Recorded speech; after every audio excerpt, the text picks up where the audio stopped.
प्रिय छात्रों, जीव विज्ञान में आज हम लोग लेसन 4 क्रम विकास एवं अनुकूलन, इंग्लिश में इवोल्यूशन एवं एडेप्टेशन पाठ का पढ़ाई शुरू करेंगे।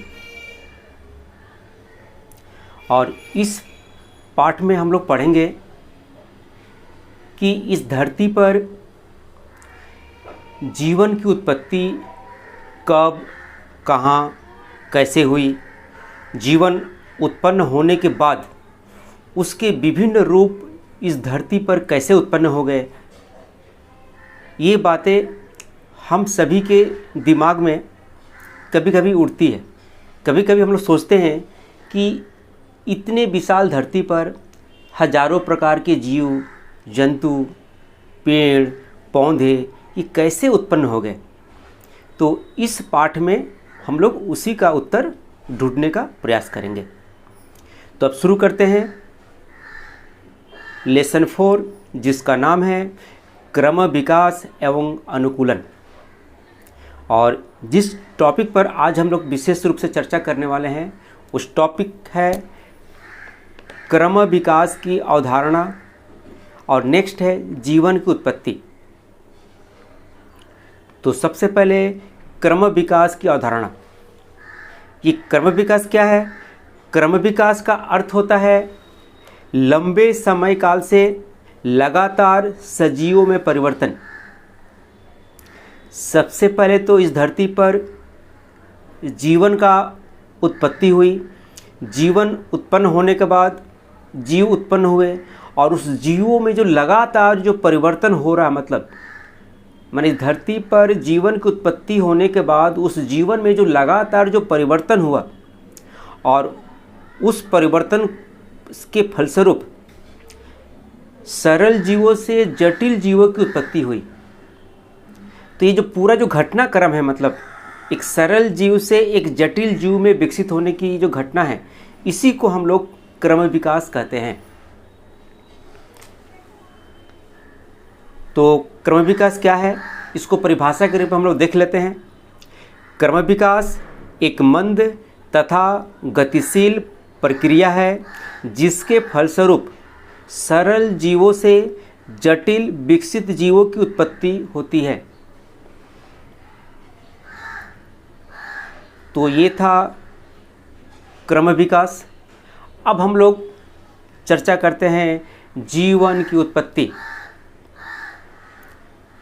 तो जीवन की उत्पत्ति को लेकर कि जीवन की उत्पत्ति इस धरती पर कैसे हुई, कहाँ हुई, कब हुई।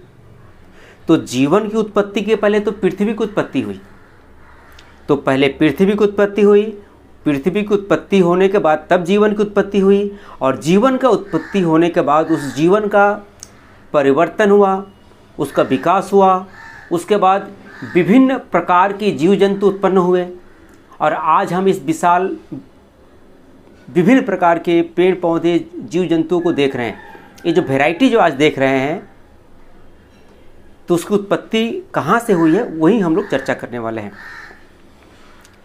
तो जीवन की उत्पत्ति को लेकर विभिन्न समय विभिन्न वैज्ञानिकों ने अपना मत प्रकट किया, लेकिन उन वैज्ञानिक में से 2 वैज्ञानिक जिनके नाम थे अलेक्जेंडर ओपेरिन और JBS हेल्डेन, इनके जो विचार है कि इस धरती पर जीवन की उत्पत्ति कैसे हुई, पूरे विश्व में इनके विचार को मतलब सही माना जाता है। तो इनके विचार बताने से पहले मैं बता दूं कि अलेक्जेंडर ओपेरिन ये रशियन साइंटिस्ट थे।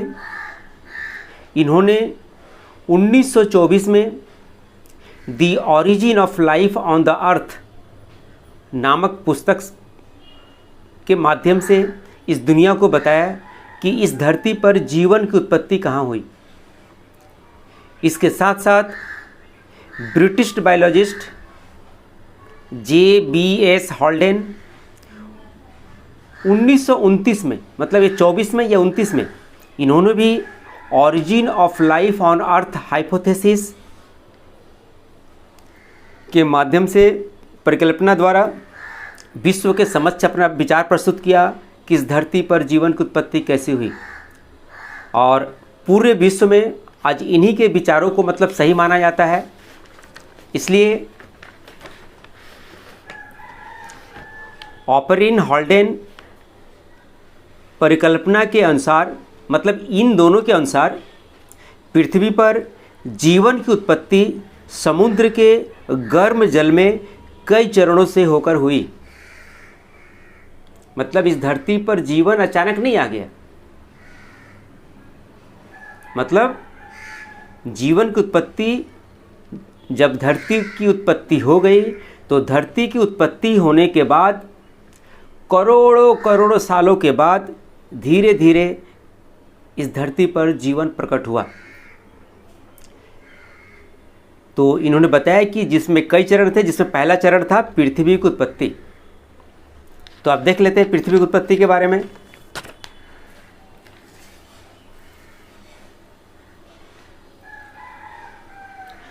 इस चित्र को ध्यान से देखो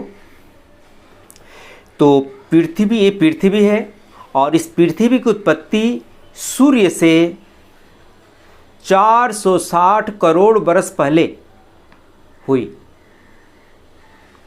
और ये जो पृथ्वी, जिसको हम लोग आदि पृथ्वी कहेंगे, और इस पृथ्वी का उस समय इसका तापक्रम था 5000 से 6000 डिग्री सेंटीग्रेड। तो इससे हम अंदाज़ा लगा सकते हैं कि जिसका टेम्परेचर होगा 5000 से 6000 डिग्री सेंटीग्रेड, तो यहाँ तो लाइफ तो होगा ही नहीं। और इसके अलावा जो कुछ यहाँ था सब गैस के रूप में था। मतलब कि शुरुआत में जब सूर्य से पृथ्वी की उत्पत्ति हुई थी तो ये पृथ्वी जो क्या थी, एक गैस के रूप में थी। तो आदि पृथ्वी गर्म गैसीय अवस्था में था, मतलब ठोस नाम का कोई चीज़ नहीं था।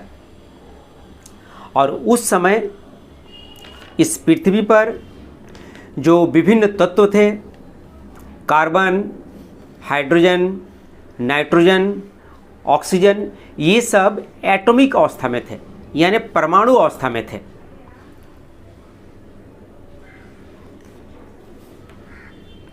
इसके बाद क्या हुआ,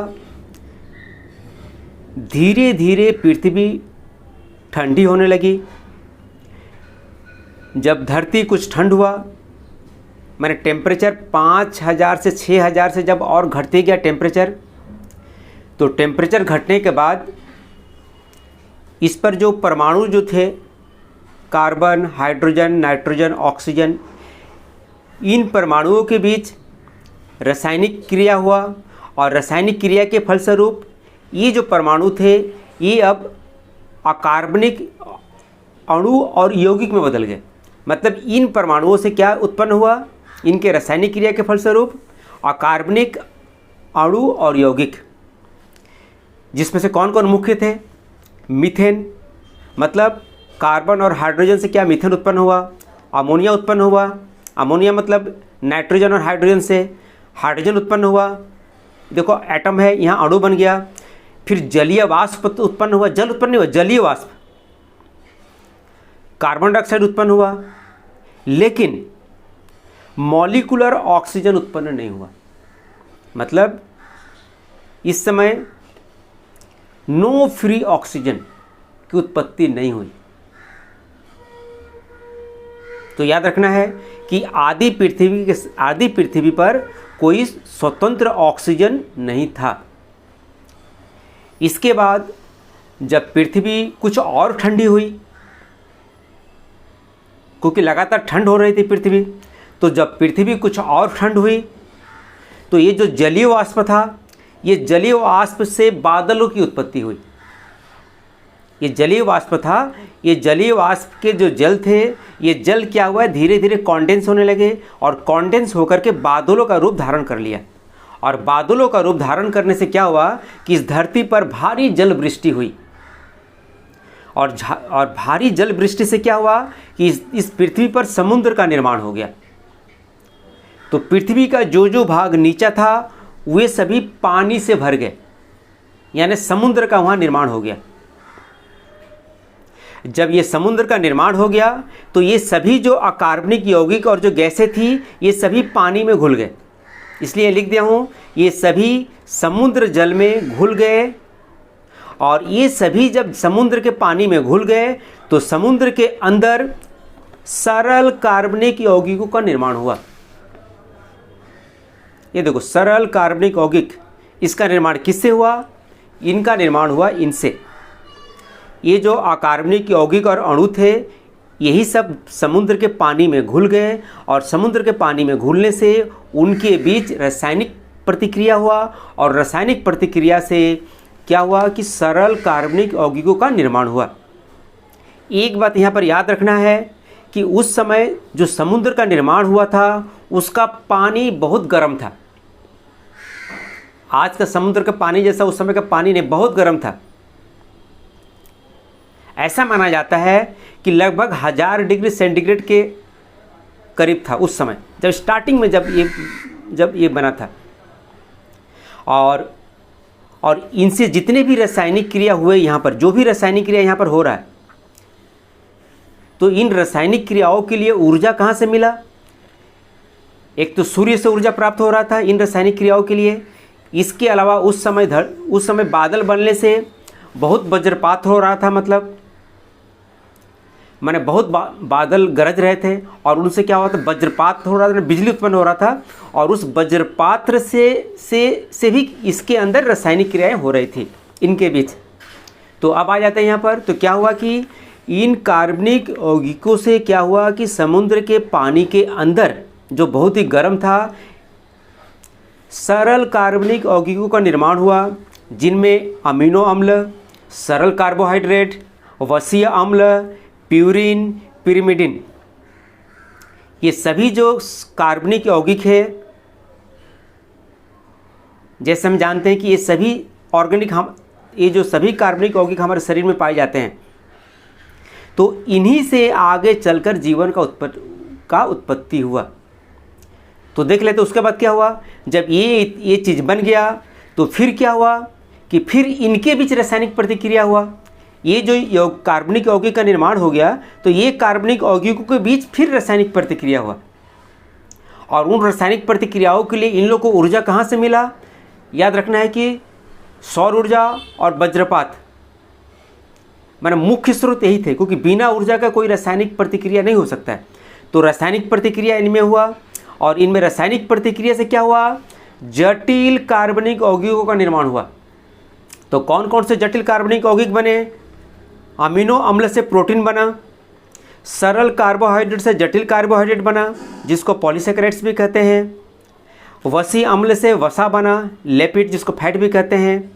उसके बाद प्यूरिन और पिरिमिडिन से क्या बना, न्यूक्लियोटाइड बना, और न्यूक्लियोटाइड से क्या बना, न्यूक्लिक अम्ल बना। तो ये सब जटिल कार्बनिक यौगिक का निर्माण हुआ। और ये जटिल कार्बनिक यौगिक का निर्माण कहाँ पर हुआ? समुद्र के गर्म पानी में हुआ।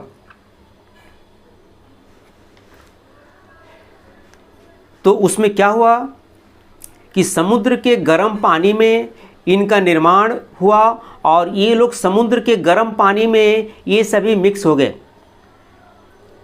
तो इसी को हॉल्डन ने कहा है हॉट डाइल्यूट सूप। तो हॉट डाइल्यूट सूप नाम दिया गया किसके द्वारा? हॉल्डन के द्वारा। हॉल्डन एक साइंटिस्ट थे जिन्होंने इसको नाम दिया हॉट डाइल्यूट सूप।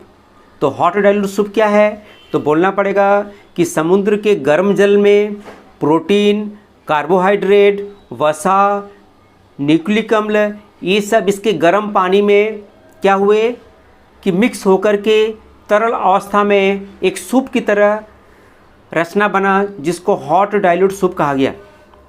और इसी हॉट डाइल्यूट सूप में ही जीवन की उत्पत्ति हुई, क्योंकि हम लोग जो भी जीवन की संरचना देखते हैं उसमें सभी चीज़ रहता है। जैसे कोशिका, उसमें प्रोटीन रहता है, कार्बोहाइड्रेट होता है, सब चीज़ें होता है। तो अब हम आगे बढ़ जाते हैं जीवन की उत्पत्ति के क्रम में। इसके बाद क्या हुआ?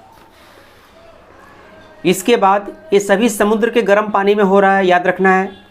तो अब क्या हुआ कि जब इसका निर्माण हो गया, प्रोटीन, कार्बोहाइड्रेट, वसा, न्यूक्लियोटाइड्स, न्यूक्लिक अम्ल, तो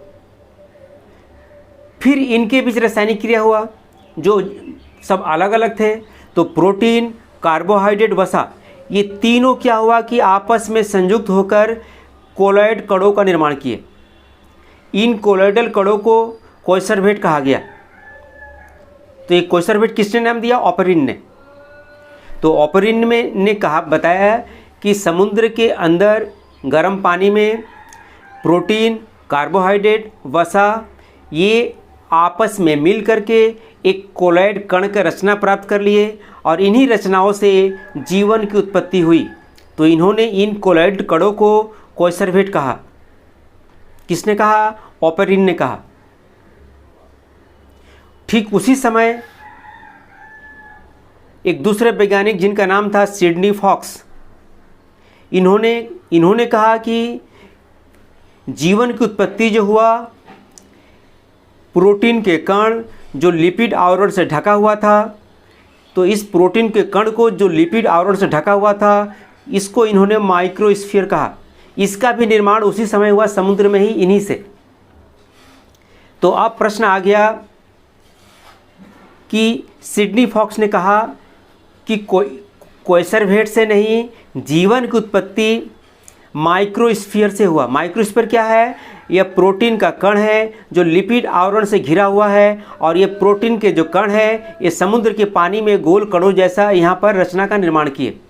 तो इन्हीं से मतलब जीवन की उत्पत्ति हुई, ये कहना था सिडनी फॉक्स का। और इन्होंने ये भी कहा कि कोइसरवेट से जीवन की उत्पत्ति नहीं हुई। लेकिन जो भी हो, हम दोनों को मान के चलेंगे। हम मान लेंगे कि हाँ इससे भी हुआ, इससे भी हुआ। तो अब देख लेते हैं आगे क्या होता है। इसके बाद क्या हुआ कि समुद्र के पानी में न्यूक्लियोटाइड का निर्माण हुआ और न्यूक्लियोटाइड के निर्माण से न्यूक्लिक अम्ल का निर्माण हुआ। सर्वप्रथम जो न्यूक्लिक अम्ल का निर्माण हुआ वो था आरएनए। जब ये न्यूक्लिक अम्ल का निर्माण हो गया तो ये न्यूक्लिक अम्ल क्या हुआ कि कोइसरवेट के अंदर प्रवेश कर गया। तो अगर कोइसरवेट के अंदर जब प्रवेश कर गया तब यह एक कोशिका के रूप में अपना काम करने लगा, मतलब ये मल्टीप्लाई करने लगा, अपने आसपास से भोजन ग्रहण करने लगा। तब इसको कहा गया प्रोटोसेल यानी आदि कोष। आदि कोष प्रोटोसेल यानी प्रोटोसेल का उत्पत्ति हुआ, जिसको हम लोग प्रोटोबाइंट भी कहा जाता है। और दूसरी तरफ अगर हम माइक्रोस्फीयर की अगर पकड़ लेते हैं सिडनी फॉक्स के अनुसार, तो इस माइक्रोस्फीयर के अंदर अगर न्यूक्लिक अम्ल प्रवेश कर जाता है, प्रवेश किया, तो इसके अंदर भी प्रवेश करने से क्या हुआ तो क्या देखा गया कि ये भी मतलब क्या हुआ, इसका विभाजन होने लगा और ये अपने आसपास से भोजन प्राप्त करने लगा। मतलब इसमें भी जीवन के गुण आ गए। तो कहने का मतलब हुआ कि इसमें भी अगर न्यूक्लिक अम्ल प्रवेश करता है, चाहे इसमें भी प्रवेश करता है, तो उसमें जीवन के गुण आ गए। तो उनको कहा गया प्रोटोसेल यानी आदि कोष। मतलब इसमें जीवन के गुण आ गए, इसमें सेल, इसमें इनका डिवीजन देखा गया कि वो अपना संख्या बढ़ा रहा है, अपने आसपास से भोजन ग्रहण कर सक रहा है। मतलब कुछ इसमें जीवन के लक्षण इसमें प्रकट हुए। तो ये था सबसे पहले इस धरती पर जीवन का उत्पत्ति, माने सबसे सजीव लक्षण वाला ये मतलब ये सेल उत्पन्न हुआ। और इसकी उत्पत्ति हुआ करीब 370 करोड़ वर्ष पहले। इसके बाद आदि कोष प्रोटोसेल से आगे चलकर प्रोकैरियोटिक कोष वाले जीव उत्पन्न हुए। ये उत्पन्न होने में लग गया कितना, मतलब ये आज से 370 करोड़ वर्ष पहले उत्पन्न हुए। ये कब उत्पन्न हुआ? 350 करोड़ वर्ष पहले। माने यहाँ से यहाँ आने में लग गया 20 करोड़ वर्ष लग गया। और इस प्रोकैरियोटिक कोष वाले सजीव से यूकैरियोटिक कोष वाले सजीव उत्पन्न हुए। तो इसमें भी काफ़ी लंबा समय लगा। और आज जो जितने भी सजीव हैं, इन्हीं के विकास से, इन्हीं के क्रम विकास के फलस्वरूप आगे चलकर विभिन्न प्रकार के जीव उत्पन्न हुए और विभिन्न संरचना वाले जीवों की उत्पत्ति हुई। तो ये था जीवन की उत्पत्ति के बारे में कि जीवन की उत्पत्ति कैसे हुई थी। आशा करता हूँ कि जीवन की उत्पत्ति कैसे हुई आप लोगों को समझ में आया होगा। आज बस इतना ही। धन्यवाद।